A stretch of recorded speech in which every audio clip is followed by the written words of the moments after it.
Today, we're going to be talking under this rather provocative title of how to manage the risks you didn't know you were taking. The problem with risk management is that risk management manages risks, obviously, but if we don't have a good concept of risk, then our risk management is not likely to be as effective as it could be.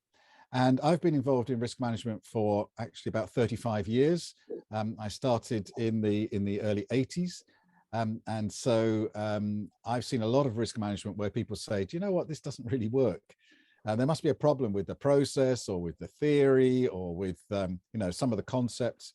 In my mind, there are two real problems that result in risk management, quotes, not working, whatever that might mean.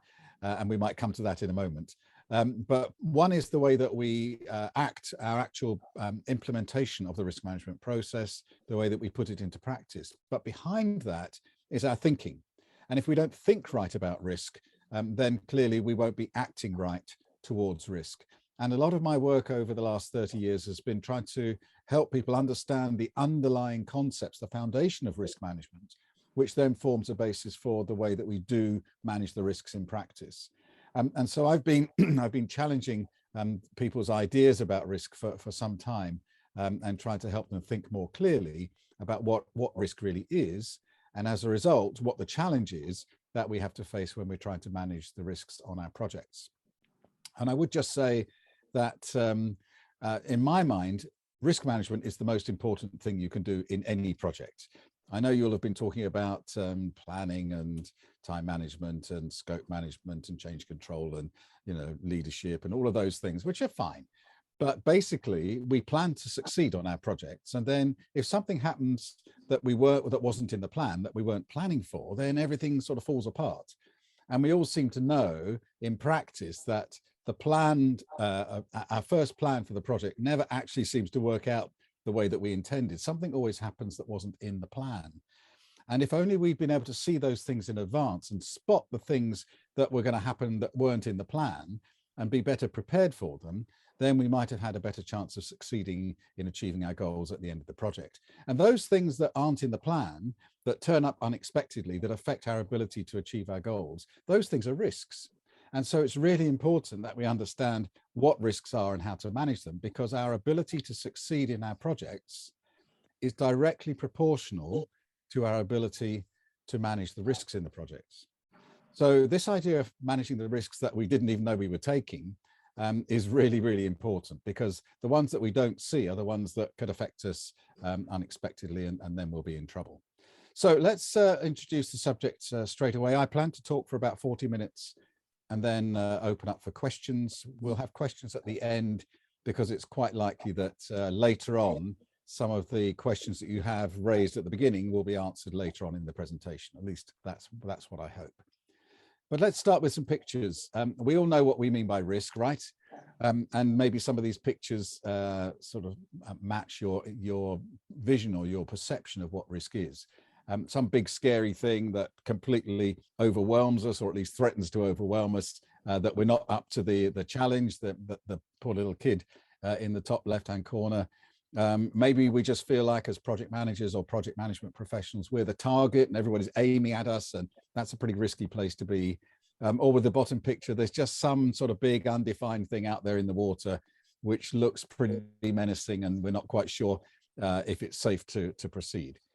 If that's what you think about risk, let me tell you, that is an incomplete concept. And with that concept of risk, it's going to limit the way that you approach risk management, the way that you identify risks and try to manage them on your project. And that will limit your ability to succeed in managing risk on your project and being more successful in delivering your project's goals. So let me start right at the beginning, and I'll move quite quickly on some of these things, and we can go back over them in the questions if you need to. Let me just say at this point, I can hear somebody speaking on a microphone. It might be good if you have your microphone unmuted, if you could just mute it to avoid interfering on the sound. So here's a question. Is risk the same as uncertainty? I guess you know the answer is no. All risks are uncertain, but not all uncertainties are risks. There are billions of uncertainties in the world, and we don't write them all down in our risk register and try and manage them. Somehow we have to filter this huge world of uncertainty and work out which of these uncertainties actually are risks that we need to know about and think about and do something about and tell people about. So how do we filter the world of uncertainty and work out which of these billions of uncertainties are the 30, 40, 50, 100, or whatever the number is, smaller number of risks that we record and try and manage? Here is a simple 3-word filter that we can use. Risk is uncertainty that matters, because most of the uncertainties in the world don't matter. We don't care if it's going to rain in Kazakhstan tomorrow afternoon. It doesn't matter. It couldn't affect us in any way. If some project manager in Australia might catch COVID, unless you're related to them and they're working on your project, it might be sad for them, but it doesn't matter in terms of our projects. We need to find the uncertainties that matter. And I'd like to use this simple 3-word kind of proto definition, a pre-definition, to help us understand what risk really is. All of the more formal standards in risk management use this structure. There are 2 parts to risk. Risk is an uncertainty, sure, but risk is only the uncertainty that matters. So here's a list of some of the key standards in risk management, starting with the ISO standard, ISO 31000, Risk Management Principles and Guidelines, which defines risk as effective uncertainty on objectives. And it has that uncertainty part, but it says it's uncertainty that matters because it matters by, if it happens, it affects our objectives. And we'll see that in the way that PMI defines risk. This used to be the definition in the PMBOK Guide 6th edition that I saw Steve just had on the screen. It's not in the 7th edition, so I'm referring here to the PMI lexicon, which has that definition more fully. So we have here the same as in the 6th edition: uncertainty that matters, an uncertain event or condition, if it occurs, affects objectives. In the UK, we have the Association for Project Management. That's our professional body here, our national body for project management. The same idea: uncertain event or set of circumstances affects objectives. The Management of Risk Guidelines, the Institution of Civil Engineers, all have the same idea: uncertainty that can affect objectives. So there's good consensus about this as a kind of an underlying concept or pre-definition of what we mean by risk. But I'd like to suggest to you that this is where our limited thinking starts. If risk is uncertainty that matters, then we would be right to ask the sorts of questions, these 2 questions: what kinds of uncertainty are we interested in? And what do we mean by matters? And with these 2 questions, you tend to get these typical answers. When we're thinking about uncertainty, the uncertainties that we have in our mind are things that might happen in the future or not, uncertain future events. And the way in which those uncertain future events might matter if they turned out to be risks is that they'd be bad for us, that they would have a negative effect on our project, particularly on the budget or on the schedule. So what we have in our mind when we think about uncertainty that matters is uncertain future events with a negative effect on our project's budget or schedule. And we would call those threats as a shorthand. And Steve's already started to open up some of this terminology to you. I think there's a lot more to risk than uncertain future events that, if they occur, have a negative effect on our budget and or our schedule. There's a lot of uncertainty that matters. And if we're going to get risk management to deliver all of the benefits that it could do, that it should do, that we need for our projects to succeed, we need to understand, identify, assess, and manage any uncertainty that matters. So what are we missing in this way of thinking about risk, that risk is an uncertain future event that, if it occurs, has a negative impact on our project budget or schedule? There are different types of uncertainty that we need to think about, not just uncertain future events. And I'll unpack this for you in just a moment. And there are different ways that uncertainties matter when we think about how they could affect our objective. It's not just threats to project time and cost. So let's try and broaden this out a little bit and think about what are the different types of uncertainty that we face in our projects, and what are the different ways in which that uncertainty could matter in terms of affecting our ability to achieve our project goals. I'm going to start with the mattering side because that's a little bit simpler. And also, as I say, Steve started to introduce this subject to you already.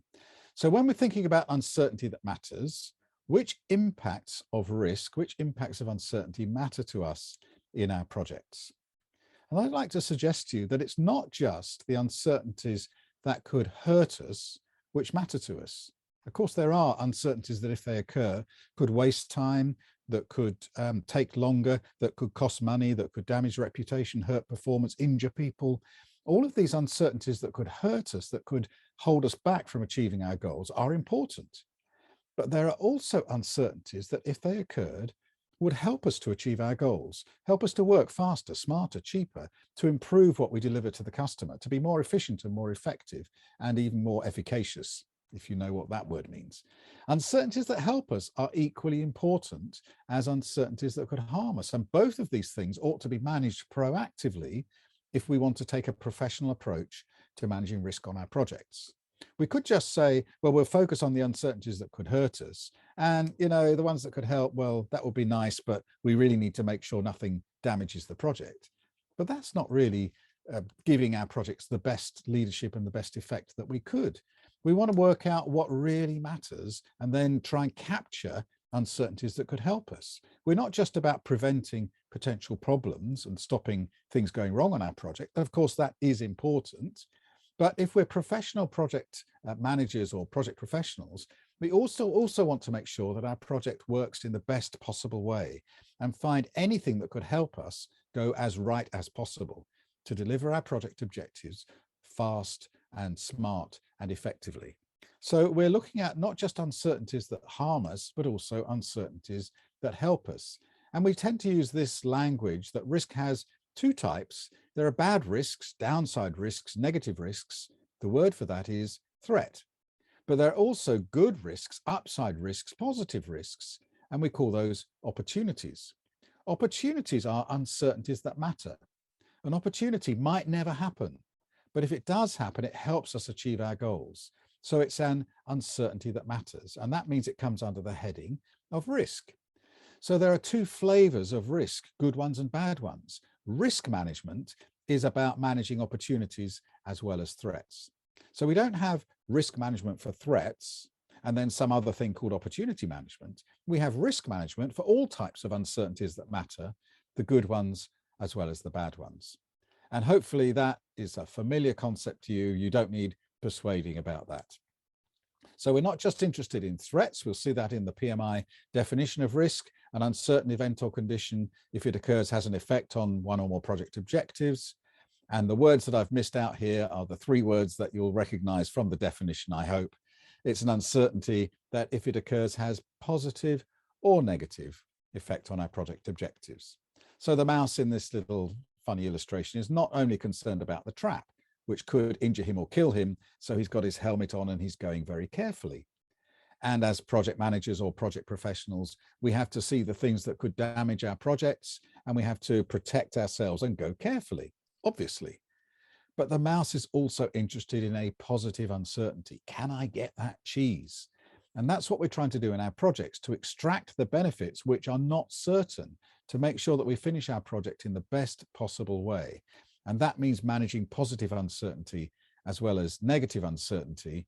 And there's always a better, more effective way of doing it. And that's what I'm hoping that we'll reach towards by the end of this presentation, that there's a better way to manage upside risks, not just doing things the way we've always done them before. So hopefully you're persuaded that risk includes opportunities as well as threats. But if a risk is an uncertainty that, if it occurs, has a positive or negative effect on one or more project objectives, which objectives are we interested in? Typically, you would think that risk management is about the project budget and the project schedule. So we're really interested in cost and time and cost. That's what really matters. But of course, lots of other objectives are important to our project. And risk can affect any of our project objectives, positively or negatively. So here are some other things that might be included in your project objectives: the technical performance, health and safety, regulation, customer satisfaction, profitability, and so on. All of those things are important. And so we need to find any uncertainty that, if it occurs, could affect any of our objectives. So we should be looking at technical risk management, at safety risk management, at regulatory risk management, at market risk management, reputation risk management, and so on, not just time and cost. So this is the easy side of the uncertainty that matters equation. If we're thinking about risk being uncertainty that matters, and we want to make sure that we manage any uncertainty that matters, We need to think about positive risks as well as negative risks. We would call those opportunities as well as threats. And we need to think about all objectives, not just time and cost, not just our schedule and our budget. So that's fairly straightforward.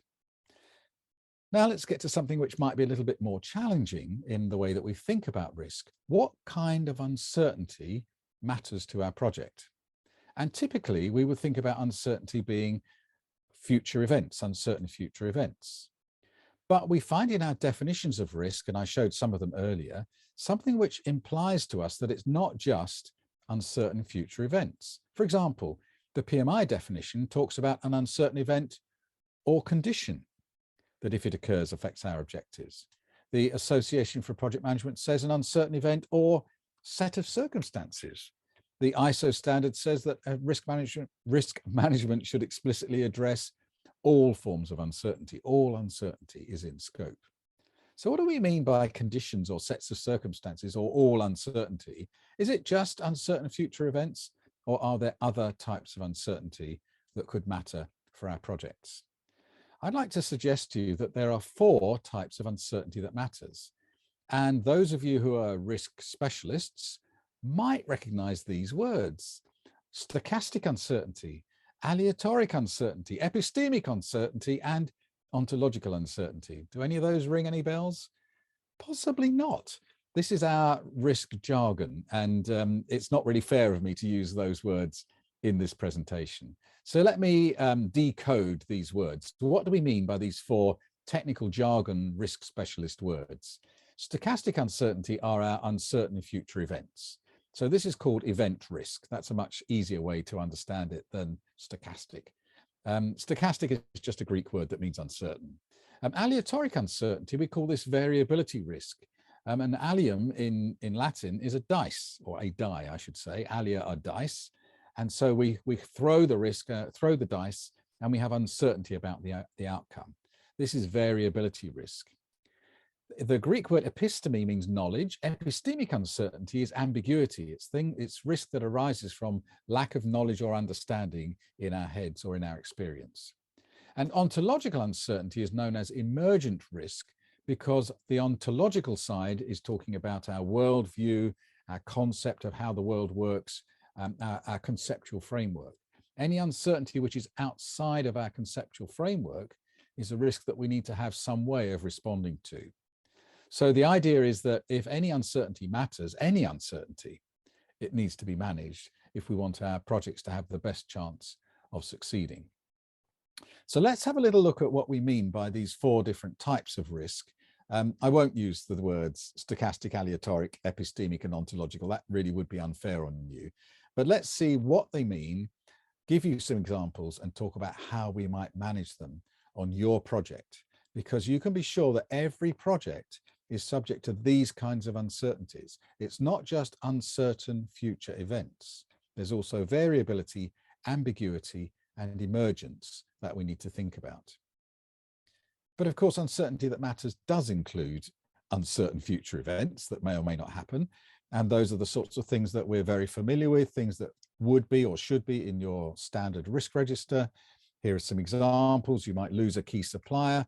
The client might allow you to make incremental deliveries rather than a big bang delivery at the end.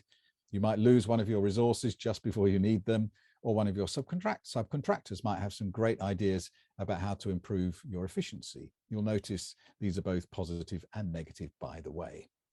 So how do we manage these sorts of standard uncertain future events that may or may not happen? This is where standard risk management is used. The things that we're familiar with, you'll find them in the PMBOK guide and in the ISO standard and all these other places. Identify, analyze, plan, and implement our responses, then review and update the risk exposure and repeat during the lifetime of the project. Absolutely standard, and we shouldn't really need to say any more about these things, should we? If we do need to say any more about these things, just ask the question at the end. But hopefully you're fully familiar with how to manage standard threats and opportunities which are uncertain future events. You identified the things that might happen in the future or might not, and if they do happen, they affect your project's objectives. Those are the things that go in the risk register. You identify them, assess their probability and impact, plan our responses, implement those responses, see what happened. and then go round again. Absolutely standard. So let's move on quickly from event risk. What about the second kind of risk, variability risk? I mentioned that the word alia means dice. And so the idea of a variability risk is something that we know will happen. We're just not sure of the outcome. So if you're playing a game that involves throwing dice, when you throw the dice on the table, you know it's going to come up with a 1, 2, 3, 4, 5, or 6. That's fixed. You know you're throwing it. You know you've got a set of possible outcomes. You just don't know which one's going to turn up. So we have a certain future event, but some characteristic of that event is uncertain. It's variable. So we have things like that in our projects, things that we know we're going to do. It's not an uncertain future event. It's a certain future event. We know, for example, we're going to perform a trial. The uncertainty is how long it's going to take, how many errors we're likely to find during that trial, whether we have all the resources that we need during the trial. The trial itself is fixed. It's a certain future event, but characteristics of it are uncertain, variable. We know as we're working through our project, we have a planned and expected productivity rate, but in reality, it almost certainly will be above or below that target. We might be involved in using raw materials. The costs might be higher or lower than what we've got in our budget. And if we're working outdoors, we have a planned expected seasonal weather. It might just turn out to be different. These are certain events. We know we're doing a trial. We know we're going to have a productivity rate. We know we're using raw materials or working outdoors. The actual characteristics of how it turns out are variable. It could be as we planned, or better than planned, or worse than planned. So how are we going to manage that? What would you put in your risk register if you wanted to record this as an uncertainty that matters, if you were only thinking about uncertain future events? These are not uncertain future events. The probability of running a trial is 100%. This is where we use quantitative risk analysis. And I expect you'll probably be thinking about QRA at some point in your training course, in your course. So if not, there's lots of good training courses out there. There's online webinars. There's all sorts of different ways of finding out about it. In quantitative risk analysis, we have a baseline case, and then against the baseline case, we include the uncertainty as ranges or distributions around our baseline. So we say, here's a trial and we expect it to be a 6-week trial, but in the quantitative analysis, we might actually put in a range of durations that say, well, it could be 4 or 5 weeks or 8 or 10 weeks. And so we have a range of potential durations for our trial. And during the quantitative risk analysis, we randomly sample from that range and see what kind of outcome that gives us for the project. And then we do it again and again and again and again in some kind of simulation, usually using Monte Carlo. And so a Monte Carlo simulation with ranges and distributions represent the variability in the uncertainty of the things that we're planning to do. So we know that we're running trials, we know we have productivity rates, we know that we're buying in raw materials. The range of uncertainty, the variability, is reflected in the input data for our quantitative risk analysis, for our risk simulations and our risk modeling. Again, fairly standard. You should be familiar with at least the basic ideas of this, even if you don't do quantitative analysis all the time in all your projects.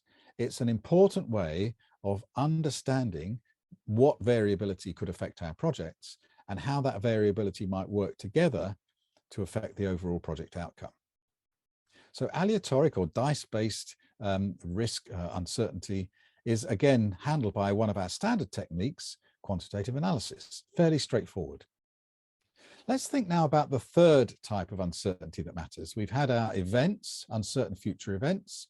We've had variability, which is on certain events, but some aspect of it is variable. What about ambiguity, or this word epistemic uncertainty? Ambiguity of risk arises when we have certain things that we've got to do in the project. There are just some things about that we don't really know about, we don't understand, we're not sure about. We don't have full knowledge in advance about how things are going to turn out. So here are some examples. We're going to launch a new product. Of course, the competition will respond to that, but we have no idea how. They might run a discount campaign and have all of their products at a lower price. They might withdraw from the market altogether and say, that's it, this is a great product, we can't compete with this, we're going to go.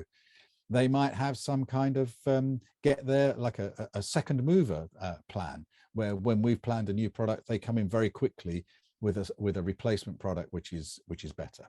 We don't know how they're going to react. There's ambiguity about this important part of our marketing campaign. Or we might find that our client demands in our project that we use new technology which we've never used before. We know we've got to do it, we're just not quite sure how. And so we might find there are problems in how we integrate the new technology with our existing technology, or we may not have the experience that we need. The resources that we put on the task might not have the skills that are required, or it might be fine. It might be that we can actually use this new technology and really help ourselves forward. We don't know until we get there. Maybe we've got a hint in the marketplace from our market intelligence that the regulator is planning to introduce some new regs. We just don't know exactly what the scope of that might be. There's ambiguity in the environment, and complexity always brings ambiguity. So what do we do with these sorts of things? Things that we know are characteristics of our project, and we're aware that we lack all the knowledge necessary to understand and manage them effectively. There's uncertainty, but it comes from us, from our heads, from our knowledge, or from our experience, or from our skills. The way to deal with this, there's a number of different ways. One is through exploring and experimenting. That's to just try, use an agile or an incremental approach, use a prototyping approach, use a pre-release or a breaking our project into smaller parts, a sub-project approach. There's a number of different ways we can address our lack of knowledge by moving carefully, by experimenting, prototyping, benchmarking, or by getting some expertise in. If we don't know, we could buy in some expertise from somebody who does know and make sure that we learn from their experience, or we could subcontract this part of the project in order to cover our lack of knowledge or experience. Where there's ambiguity, it's not that there's nothing we can do because we don't know and we don't understand. We can find out, or we can buy in the expertise. Managing ambiguity is really important. And in our world, we'll find that there's more and more ambiguity as we move into new technology, artificial intelligence, different areas of application, as we get involved in global competition and new competitors arise, those disruptive innovators and so on. There's ambiguity is going to be everywhere. We need to understand where the ambiguities are in our project and how we can manage that risk effectively, because ambiguity is certainly uncertainty that matters. Which leaves us with our fourth kind of uncertainty, the one that we call ontological. Well, we call it ontological, we risk people, also known as emergent risk, or as you'll see from the picture, black swans. Emergent risks arise from conceptual limitations of our worldview, things that are outside our perception, outside our experience, outside our ability to imagine or think of. They're inconceivable. They're unimaginable. They are not only unknown unknowns, they are unknown and unknowable because they lie completely outside our own experience, expertise, or previous way of thinking.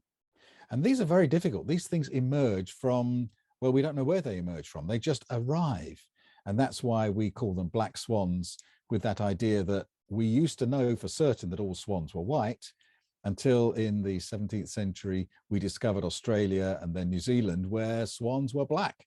And the inconceivable turned out to be true. We knew that all swans were white until we saw ones that weren't. And so we have these sort of unimaginable things that arrive fully formed, emergent risk, we call them. And of course, it's hard to give you examples in the future of what emergent risks might come up next, but they come under these headings of disruptive inventions, crossover technologies, and game changers. Some historical ones like the global financial crisis, or the fall of communism in the 80s, the emergence of the internet, both good and bad, and particularly social media. These sorts of things completely changed our world in a way that we couldn't have imagined beforehand.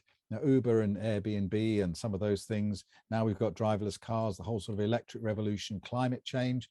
Who knows how these things are going to change our experience in the future. These are things which are emerging and which we don't see until they arrive on our doorstep. And they can have really big effects. What can we do about things that are unknowable? If we can't imagine it until it turns up, is there anything that we can do? How do you manage the unknowable? Well, I'd like to suggest to you, and this is the subject of another presentation, which you can find on the Risk Doctor video YouTube channel, incidentally, that we could develop an idea, borrowing from the world of business continuity. We could develop something called project continuity management, where we're constantly on the lookout for things that are emerging unexpectedly. Environmental scanning, horizon scanning, modeling, all sorts of different approaches to looking for these sorts of things as they arise, giving ourselves early warning indicators, and then building into our projects and our organizations resilience and flexibility. So when something does emerge unexpectedly, it doesn't completely throw us off track. We can bounce back, or even better, bounce forward in order to stay on track and deliver our objectives, even when everything changes around us. So there is a lot we can do in terms of managing even the risks that we can't imagine, even the ones that turn out to be unpredictable until they turn up. We can build in that continuity management capability into our projects with appropriate contingency, with management reserve, with skilled people who are empowered to do what it takes in order to achieve their goals. A lot we can do to build resilience into our people, our teams, our projects and our organization, so that we remain flexible and agile when things change and we stay on track. So we've seen 4 different types of ways that things can be uncertain that would matter to our projects. On the uncertainty side, we had these unfriendly words: stochastic uncertainty, aleatoric, epistemic, and ontological, which we've translated into more normal words. Uncertain events, variability, which produces uncertainty when something that we're going to do, we're not quite sure how it's going to turn out within a range.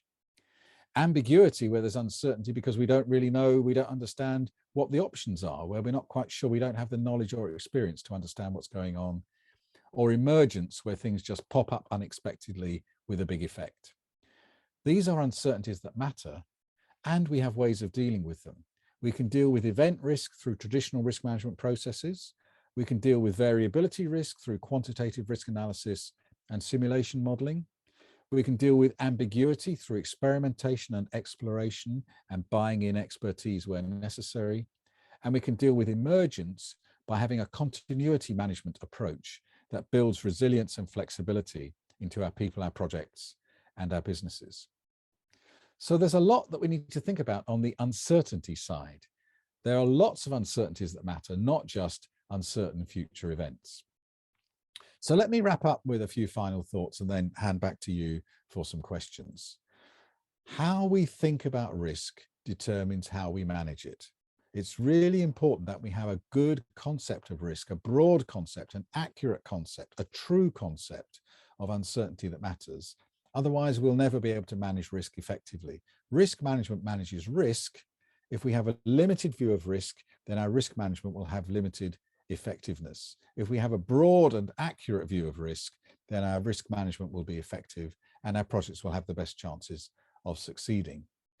If we don't see risks, it doesn't mean that they're not there. So we're talking about risks that you didn't know you were taking, maybe like this poor mother duck crossing the road, and she's quite confident in crossing the road, and her chicks love their mother and follow close behind. And they had no idea, she had no idea that they were taking a risk, and you can see the result in the last panel.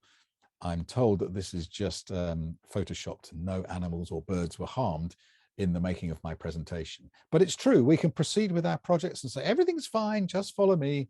And then when you turn around, you think, well, how did that happen? And it happened because there were risks that we took without even knowing that we were taking them. We can do better than this. When we're thinking about risk being uncertainty that matters, we have to remember that risk is any uncertainty that matters.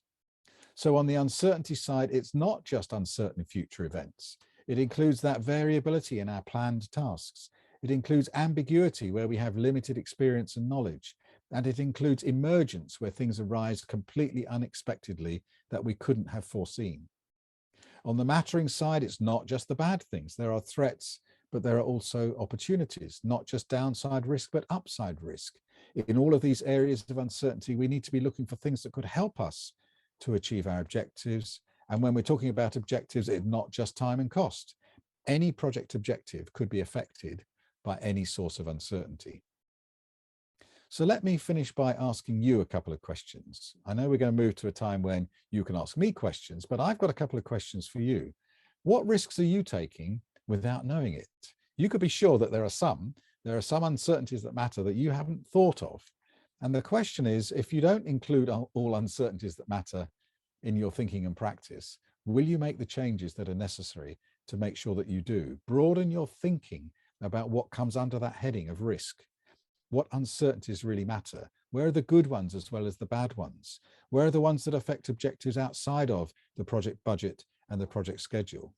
And it's not just uncertain events that may or may not happen in the future. What other kinds of uncertainty do you need to bring into the scope of your risk thinking and your risk practice? If you don't do this, you're just exposing yourself to uncertainties that could affect your ability to achieve your goal. If you want to have a successful project, you need to identify any uncertainty that matters and manage it effectively. Well, I've finished asking you my questions. I'm happy to open this up and allow you to ask me questions. So please do feel free to do that using one of the microphones that's in the room. I'm going to hand back to Steve to handle this. But before I do that, let me just put my contact details here on the screen. If you want to contact me with questions after today, and there are things you think of when you say, I should have asked that, but I didn't, do feel free just to drop me a note, give me a buzz, have a look on the Risk Doctor Video YouTube channel. There's lots of useful videos there as well. And let's take either your questions now or later if you prefer.